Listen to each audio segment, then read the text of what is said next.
नमस्कार। IIT ISM Dhanbad में हुआ राष्ट्रीय सम्मेलन।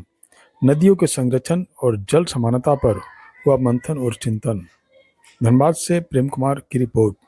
आईआईटी आईएसएम धनबाद में रविवार से 2 दिवसीय राष्ट्रीय सम्मेलन मिशन वाई का आयोजन किया गया। 22-23 मार्च तक चलने वाले इस सम्मेलन का मुख्य विषय नदियों के लिए भूमि अधिग्रहण रहा, जिसमें देश भर के पर्यावरण विशेषज्ञों ने भाग लिया। कार्यक्रम में प्रथम श्री डॉक्टर आर.के. सिन्हा, मैग्सेसे पुरस्कार विजेता राजेंद्र सिंह और वरिष्ठ पर्यावरणविद सरजू राय सहित कई विशेषज्ञ शामिल हुए। कार्यक्रम के संयोजक और प्रसिद्ध जल विज्ञानी प्रोफेसर अंशु माली ने बताया कि यह सम्मेलन भूमि उपयोग में हो रहे बदलाव, जलधाराओं के अस्तित्व और जलवायु परिवर्तन जैसे महत्वपूर्ण विषयों पर केंद्रित है। उन्होंने कहा कि जल संसाधनों के संरक्षण के लिए वैज्ञानिक दृष्टिकोण और सामूहिक प्रयास जरूरी है। इस मौके पर उपस्थित सरजू राय ने कहा कि बड़ी नदियों को बचाने के लिए छोटी नदियों और जलधाराओं का संरक्षण बेहद जरूरी है। नदियों को समाप्त होने का पीछे का जो मुख्य रीजन है, वो मुख्य रीजन तो बता दिया आपको मैं कि नदियों में जो सहायक नदियां की पानी आती थी, सहायक नदियां की पानी केवल पानी नहीं होता है ना, उसी में उनका पूरा न्यूट्रिएंट है, भोजन है, उसमें उस जीव जंतु हैं उसके साथ में। तो जब छोटी छोटी नदियां समाप्त होंगी तो बड़ी नदियां अपने आप ही समाप्त हो जाएगी। आज जिस विषय पर बात हुआ, वास्तव में यह बड़ी नदियों को बचाने का ही कार्यक्रम है, क्योंकि बड़ी नदियां छोटी नदियों से मिलकर बनती हैं और छोटी नदियां उससे भी छोटी जलधाराओं से मिलकर बनती हैं, जिसको हम लोग फर्स्ट ऑर्डर स्ट्रीम कहते हैं। जहाँ से शुरुआत होती है छोटी धारा बनने की, उनका संरक्षण नहीं होगा तो बड़ी नदियों का अस्तित्व भी नहीं बचेगा। इसी विषय पर यहाँ के प्रोफेसर अंशमाली जी हैं आईआईटी आईएसएम के, ये पिछले 6 वर्षों से शोध कर रहे हैं और अब कुछ नतीजे उनके सामने आए हैं, जिससे यह बात तकनीकी रूप से भी साबित हो जा रही है कि बड़ी नदियों को बचाना है, छोटी नदियों को भी बचाना होगा। और ये अब इसको इन्होंने आंकड़ों के आधार पर दस्तावेजीकरण किया है। आज उसके बाद बात हुई।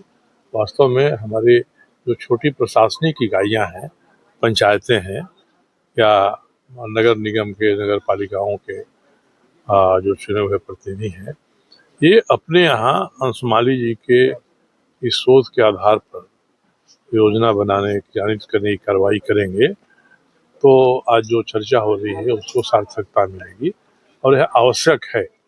इसलिए बड़ी नदियों के बारे ही हम ना विचार करें, छोटी नदियों पर भी जो अब हमारे पंचायती राज के जो कर्ता धर्ता लोग हैं वो विचार करें, तभी छोटी नदियाँ बचेंगी। और जहाँ समाप्त हो गई हैं उनके लिए हम उतनी जमीन को फिर से हस्तगत करें। किसी ने कब्जा कर लिया है उसे हम खाली कराएं। और नदियों के बारे में अब जो नियम बने हैं कि नदी के कम से कम 50 मीटर की दूरी पर कोई निर्माण का काम नहीं होगा। शहर में पुराने निर्माण के काम हो गए हैं और अब नहीं होना चाहिए। नदी के बेड के भीतर लोग जाकर छोटे छोटे घर बना लेते हैं, ये सब नहीं होना चाहिए।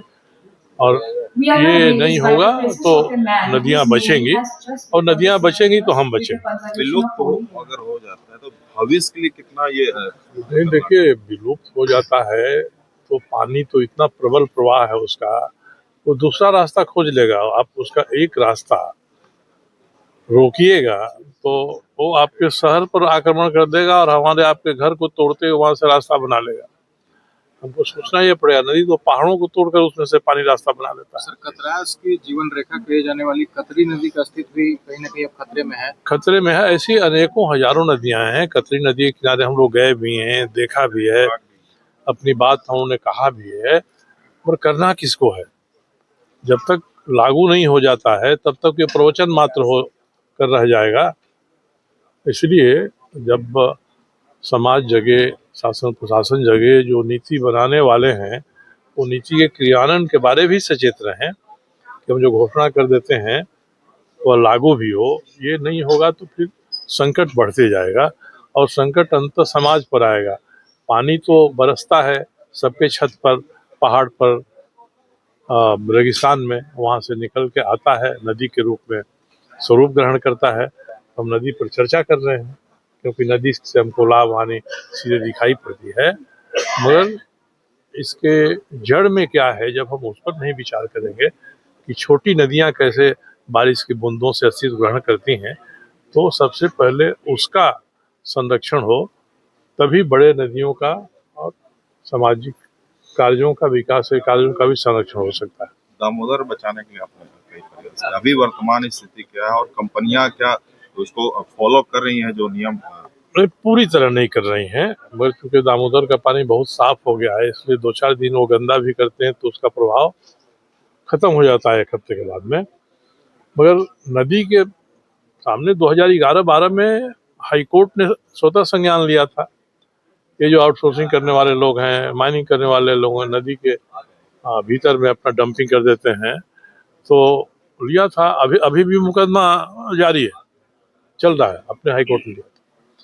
और अब तो दामोदर में आया है बरनी घाट के पास की नदी के धारा को बदलकर उसमें लोग कोयला का खनन कर रहे हैं, क्योंकि ओवरबर्डन हटाने की जरूरत नहीं पड़ती है, सीधे कोयला ही मिलता है। अब शासन प्रशासन के लोग इस पर ध्यान नहीं देंगे, और खास करके धनबाद जिला के शासन प्रशासन उपायुक्त के बारे में तो मेरी धारणा बहुत खराब बनी है। कौन सी कंपनियां अभी ज्यादा फॉलो कर रही है और जो नहीं फॉलो? हम लोग कंपनी के हिसाब से नहीं देखते हैं, हमने कभी उधर देखा नहीं। कंपनी पर अंकुश लगाने का काम सरकार प्रशासन का हम नहीं लगा सकते, मगर जो नदी के भीतर हो रहा है वह हम लोग देखते हैं, जो भी कंपनी कर रही हो। और सबसे निराशा की बात यही है कि सरकार और प्रशासन इस पर ध्यान नहीं देता है, और इसी कारण से धनबाद में बहुत ज़्यादा समस्या पैदा हो रही है। ये 2 दिनों का जो मंथन है, सम्मेलन कितना प्रभावकारी होगा इस मिशन को लेकर? इस मिशन का जो मुख्य उद्देश्य है कि हम आंकड़े इकट्ठा करें। हम लोगों के सनातन स्वभाव में ये नहीं रहा है कि हम तथ्यों का दस्तावेजीकरण करें। हम सुन लेते हैं, पहले तो सुनकर ही लोग ग्रंथ तैयार करते थे, इसमें भी सुनी सुनी बातें ही चल रही हैं। हम लोग भाषण देते हैं कि जल स्रोत खत्म हो रहा है, अब इसमें इसका दस्तावेजीकरण कर रहे हैं, जगह जगह जाकर कुछ जगहों पर शोध कर रहे हैं, वहाँ देख रहे हैं, तो एक दस्तावेज बन जाएगा। तो इस दस्तावेज का उपयोग हम लोग कर सकते हैं। मिशन का सबसे बड़ा लाभ तो यही है, और मिशन अपने उद्देश्य में सफल होगा तो कल जाकर हमारी योजनाएं बनाने वाले लोग एक दस्तावेज होगा, हम कह सकें कि आप इसको इस तरह से करिए। IISM धनबाद में ऐसा किया है।